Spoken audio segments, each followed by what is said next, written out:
Welcome to the Deep Dive, where we unlock knowledge and give you that shortcut to being truly well-informed. Today, we're diving into, well, a pretty unconventional playbook for life.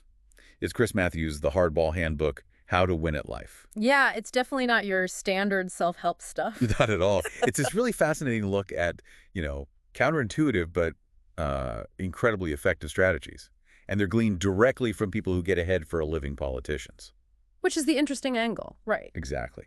So our goal, our mission for this deep dive is to pull out the most potent nuggets of wisdom, the insights you can actually apply to your own world. Maybe you're aiming for a promotion or trying to rally your team. Or just navigating everyday relationships even. Precisely. Those tricky interactions. And what's so compelling, I think, is Matthews' premise. He argues these big shots, especially politicians, they just get how people really operate. Not how we're supposed to behave, but how we actually do. Right. It makes you pause. It does. It raises that question. What can we genuinely learn from their world, which, let's be honest, is often seen as cynical or cutthroat? Absolutely. Think of this as maybe a masterclass in influence, in persuasion, uncovering truths that are often hiding in plain sight. So what does this all mean for you? Let's dig in. Okay. So at its core, the book's idea is that mastering these political traits, he calls them, it's really about mastering how to deal with people. Simple as that. Yeah, the fundamental people. Basic likability, being ready to actually listen, projecting optimism. Which is huge. Huge. Yeah. And knowing how to ask for help, which isn't always easy. No. And, keeping that good cheer even when you're facing opposition. And if you connect that to the bigger picture, I mean, so much of life is persuasion, isn't it? Totally. Getting your kid to tidy up, getting your boss to see your value, getting colleagues on board with an idea. Right. And Matthews points out, these politicians, JFK, Obama, Reagan, Pelosi, you name them, they live these traits. They have to. They campaign relentlessly, not just for votes, but for their entire careers using these skills. It's kind of ironic, actually, because Matthews himself, spent years on TV grilling these same people. Holding their feet to the fire. Exactly. But he admits when it comes to their own careers, the best ones, they know exactly what they're doing. They understand that basic human nature. Yeah. Like, we want to be heard, not lectured at. Right. And we don't really mind being used, maybe, but we absolutely hate being discarded. That feels true. And then there's the controversial bit. He says, nobody really wants a completely level playing field. Ooh. Okay, deep down, everyone's trying to get some kind of edge. Interesting. A bit cynical, maybe, but perhaps realistic. Perhaps. So that leads to the first big hardball rule in the book. Rule number 1, whatever gets you in the game. Simple enough. Simple, but profound. It boils down to this truth. You just cannot win if you're not even at the table. You're not playing. You have to be where the action is. You have to put yourself there. Even if the path looks a bit weird or, less than ideal at first. And Matthews uses his own story for this, which is quite vivid. Yeah. His struggle after the Peace Corps, trying to get a job in D.C. He had less than $200 apparently, no safety net. Defeat just wasn't an option for him. Wow. And he talks about this really tough job hunt, getting nowhere until he kind of unexpectedly lands a job as a Capitol policeman. And this is where the story gets really interesting, I think. He takes the cop job, works part-time for a senator during the day, then guards the Capitol building from 3 to 11 p.m. Wild schedule. Totally. Yeah. He talks about carrying a .38 police special, imagining robberies. Sounds intense. And he even says he developed a strange liking for it. Yeah. It definitely wasn't his original plan. Not the grand strategy. No, but it got him through the door, as he puts it. And it taught him these huge lessons about resilience, about the country. That really makes you think, doesn't it? It does. How often do we maybe dismiss those entry-level jobs? Or the assignments that seem, I don't know, beneath us? Right, the grunt work. Yeah. When actually, they could be the very thing that opens the door to something much bigger. The gateway. Exactly. The book really hammers home that experience counts. Especially in politics, he says, where it's not always about formal qualifications. Less about the piece of paper. More about just being there, seizing opportunities, making things happen. Sheer availability sometimes. Okay, so you're in the game. You found your way in, now what? The book says the real work starts with how you connect with people. And one of the biggest lessons is about that deep human need. We just want to be paid attention to. To be seen. Yeah. Bill Clinton, even as a Rhodes Scholar, his advice was apparently, did you ever try listening? Simple but. Deceptively simple. He used it to connect with voters, obviously, but even to get good grades. He'd figure out what his professors really cared about just by listening intently. That's smart. And there's that comparison Matthews makes between John Kerry and George W. Bush campaigning in diners. Right, you remember that. Kerry would be explaining his detailed economic plan, The policy points. while Bush, the book says, showed this genuine interest in the actual people, asking about their lives. And the polls back that up. Apparently so. People prefer the politician who listens over the one who just talks at them. It makes sense. That's why the best ones are often described as genuinely curious about other people. It's not just an act. Or if it is, it's a very effective one. It taps into something fundamental. Definitely. So this idea of connection, it leads right into something that can feel a bit awkward. Asking for things. Yeah, yes. The ask. The book calls it surprisingly shameless. Yeah. Politicians get this. The more someone gives to you time, money, effort, the more invested they become. Right. It's almost counterintuitive. It is. Like a Machiavellian principle.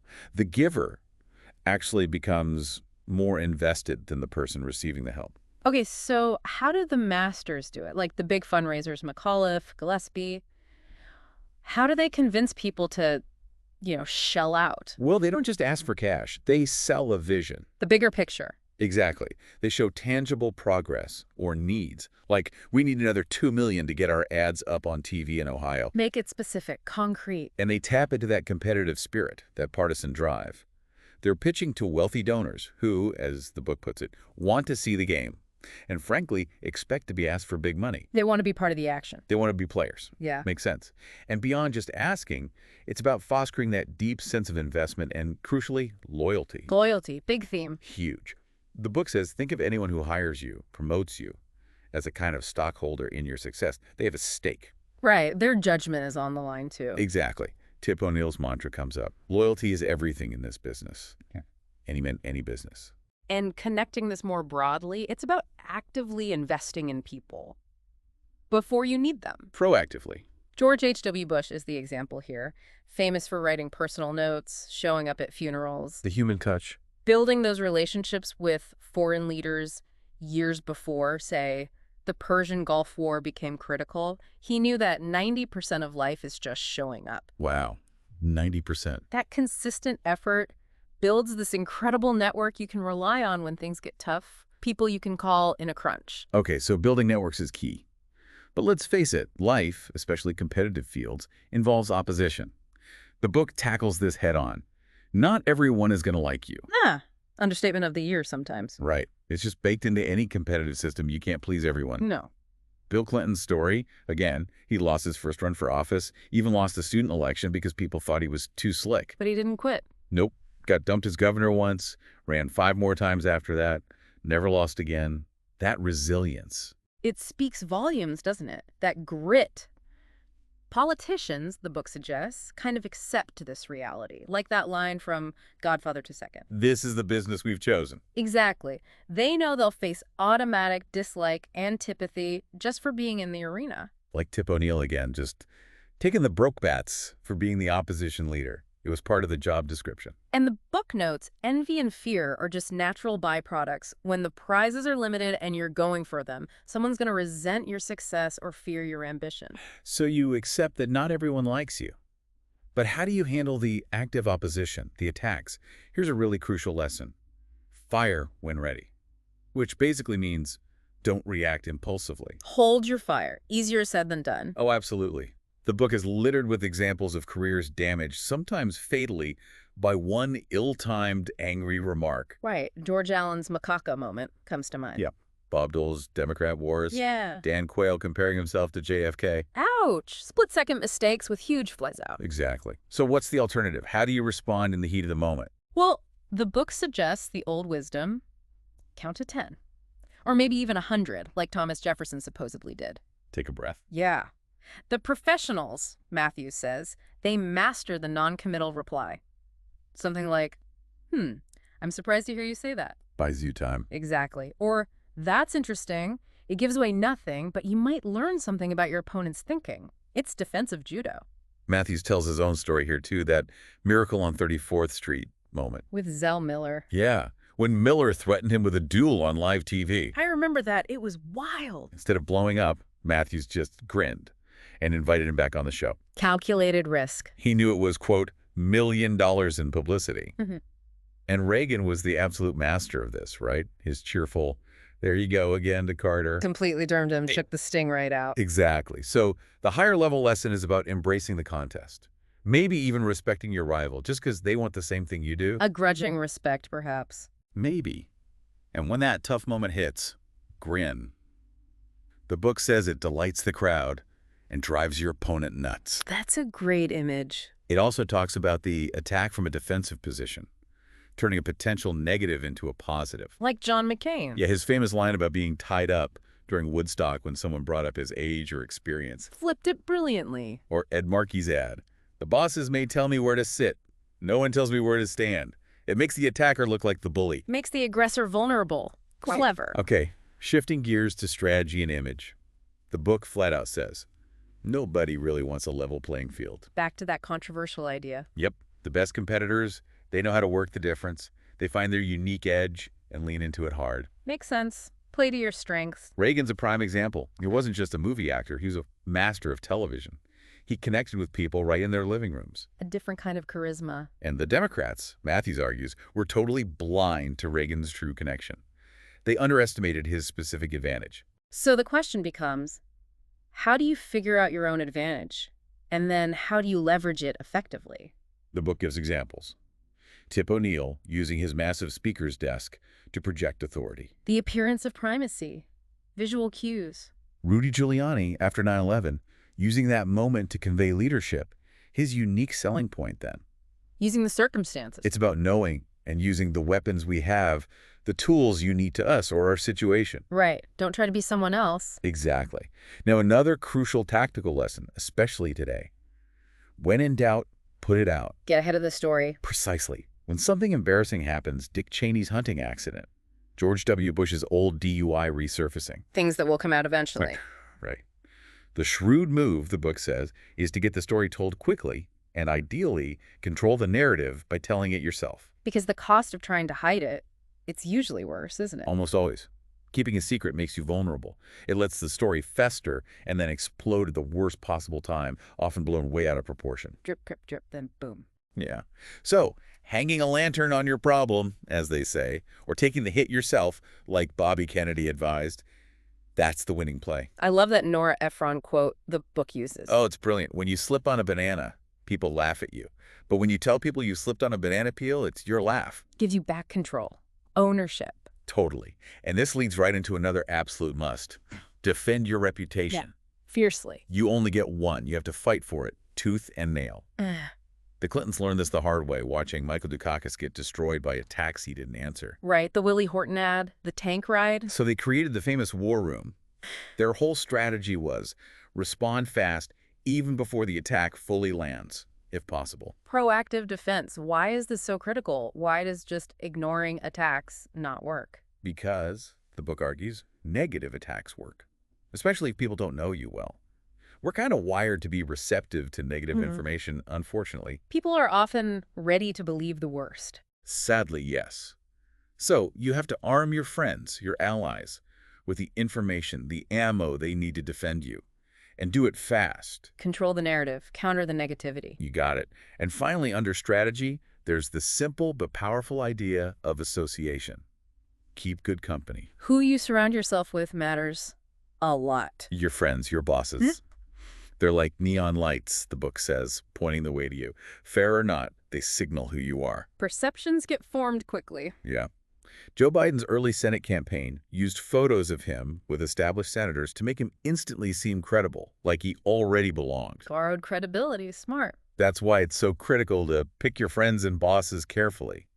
Barack Obama had to do this, skillfully distancing himself from Reverend Wright to save his campaign. A tough but necessary move. It's that old saying, right? Lie with dogs and you'll pick up fleas. Sing in the choir and they'll think you're holy.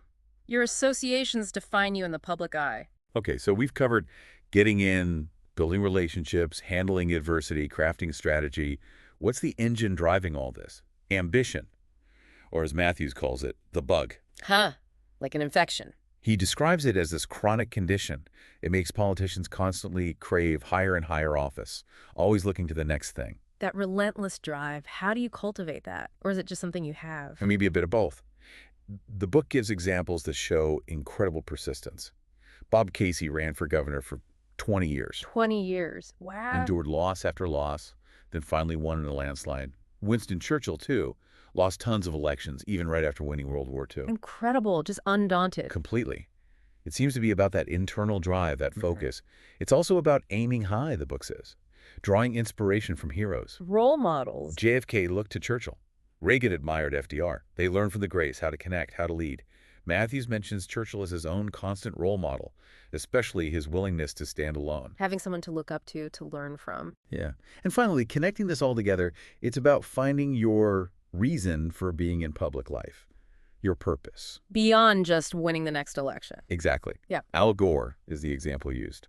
He shifted from being mainly a political figure to this globally respected voice on climate change. Found his cause. When you have that clear motive, that Yeah. purpose beyond yourself, you gain a different kind of respect, a different kind of influence. You become that widely respected world figure. Your legacy. Your legacy, exactly. Yeah.